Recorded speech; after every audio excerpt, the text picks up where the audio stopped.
जगभरात फेसबुक आणि Instagram down, नेटकरी चिंतेत. जगभरात फेसबुक आणि इंस्टाग्राम डाऊन झाल्याचे वृत्त हाती आले आहे.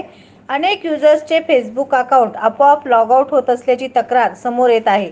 या तक्रारीनंतर आता जगभरात फेसबुक आणि इंस्टाग्राम डाऊन झाल्याची चर्चा रंगली आहे.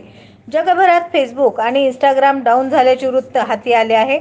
अनेक युजर्सचे फेसबुक अकाउंट आपोआप लॉग आउट होत असल्याची तक्रार समोर येत आहे. या तक्रारीनंतर आता जगभरात फेसबुक आणि इंस्टाग्राम डाऊन झाल्याची चर्चा रंगली आहे. जगभरातील अनेक युजर्स फेसबुक आणि इंस्टाग्राम हे सोशल मेसेजिंग ॲप मोठ्या प्रमाणावर वापरत असतात. या युजर्सना आज हे मेसेजिंग ॲप वापरत असताना काही तांत्रिक अडचणी आल्या होत्या. अनेकांची फेसबुक अकाउंट अचानक लॉग आउट झाली होती.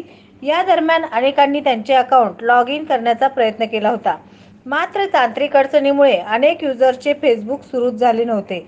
इंस्टाग्राम युजर्सना देखील सोशल मेसेजिंग ॲप वापरत असताना अनेक अडचणी येत होत्या. इंस्टाग्राम फीड रिफ्रेश होत नव्हता, जुन्याच फीड दाखवत होता. त्यामुळे इंस्टाग्रामही डाऊन झाले होते. या दोन्ही ॲपवर तांत्रिक अडचणी आल्याने नेटकरी चिंतेत पडले आहेत. दरम्यान इंस्टाग्राम आणि फेसबुक डाऊन झाल्यानंतर ट्विटरवर इंस्टाग्राम डाऊन हॅशटॅग ट्रेंड करू लागला आहे. या हॅशटॅग खाली अनेक जण भन्नाट मीम्स शेअर करत आहेत. तसेच अद्याप तरी फेसबुक आणि इंस्टाग्राम कधीपर्यंत पूर्ववत होईल याची माहिती मिळू शकली नाही. SB न्यूज चॅनलला लाईक करा, शेअर करा, सबस्क्राईब करा.